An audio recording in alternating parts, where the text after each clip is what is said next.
The year was 1687. Captain William Phipps, a man of humble origins, achieved the unimaginable. He successfully retrieved a king's ransom in silver from the depths of the Caribbean Sea.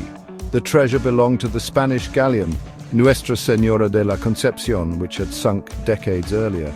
This incredible feat made Phipps a legend and ignited a firestorm of speculation in England.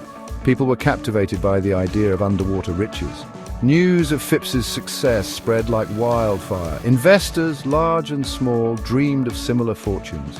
The idea of lost treasure lying just beneath the waves proved irresistible. After all, if Phipps could do it, why couldn't others? This marked the beginning of the world's first technology stock bubble. The diving bell, a technology several centuries old, was suddenly thrust into the limelight. This rudimentary device, essentially a large bell lowered into the water, allowed divers to breathe for extended periods. Inventors, sensing an opportunity, rushed to improve upon the basic design. New patents were filed, each promising greater depths and longer dive times. Companies sprang up, eager to capitalize on the public's insatiable appetite for underwater treasure.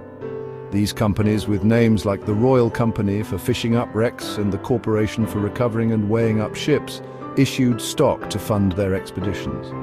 Investors, blinded by the promise of quick riches, poured their money into these ventures. The frenzy surrounding these diving companies was fueled by more than just greed. There was a genuine belief that the sea held untold riches. Stories of Spanish galleons laden with gold and silver captured the public imagination. Investors, many of whom had little understanding of maritime operations or the challenges of deep-sea exploration, were swept away by the tide of enthusiasm. Brokers, eager to capitalize on the frenzy, hyped the potential of these companies. They painted a picture of a future where gold and silver flowed freely from the ocean floor. Few stopped to consider the logistical challenges or the slim odds of success. As with all bubbles, the price of diving company stocks soared to dizzying heights. Shares were traded with a fervor that defied logic. Early investors, blinded by their quick profits, doubled down, pouring more money into these ventures. Meanwhile, new companies eager to get in on the action continued to pop up.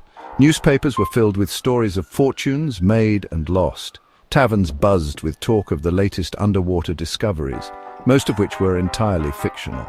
The diving bell, once an obscure tool, became a symbol of this era of speculation and excess.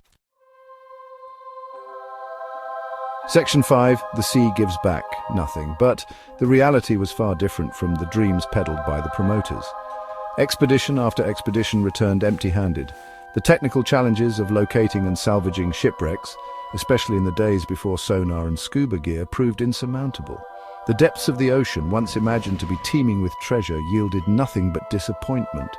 As the failures mounted, the enthusiasm began to wane. Investors, once eager to buy shares at any price, were now desperate to sell.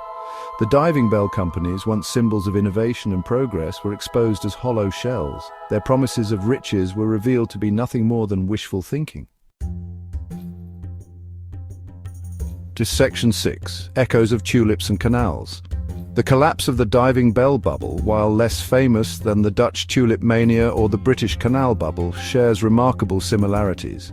All three episodes were characterized by irrational exuberance, a disconnect from underlying value, and ultimately a painful reckoning for those caught up in the frenzy. In each case, an initial kernel of truth, the beauty of tulips, the potential of canals for transportation, and the allure of sunken treasure, was magnified and distorted by speculation. Investors, blinded by greed and the fear of missing out, abandoned all reason, driving prices to unsustainable levels.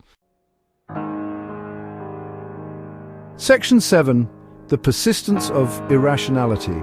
The diving bell bubble, like its more famous counterparts, serves as a stark reminder that human nature is remarkably resistant to change.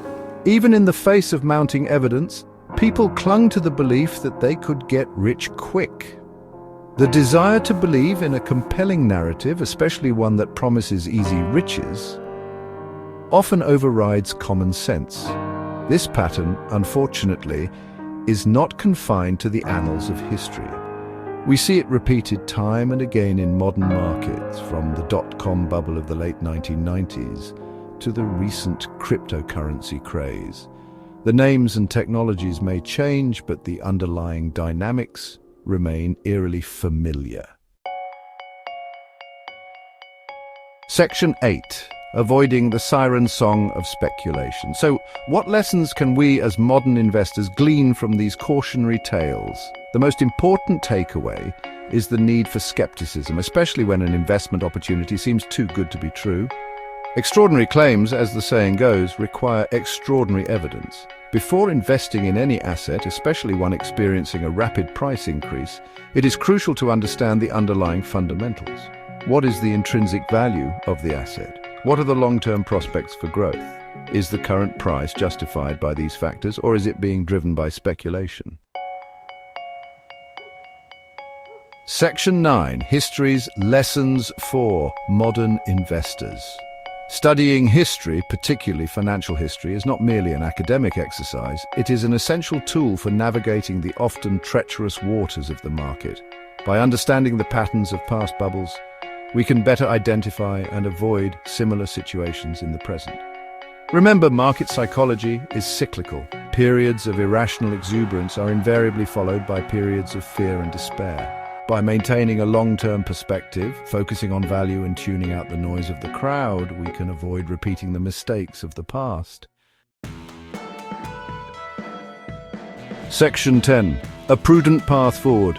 The story of the diving bell bubble, though centuries old, holds valuable lessons for investors today. It reminds us that greed and speculation are ever-present dangers in financial markets. However, by arming ourselves with knowledge, practicing skepticism, and maintaining a long-term perspective, we can navigate these dangers and build a solid financial future.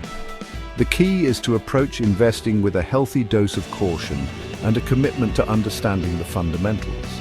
The allure of easy riches will always be tempting, but as the diving bell bubble so vividly demonstrates, it is often a siren song leading to financial ruin.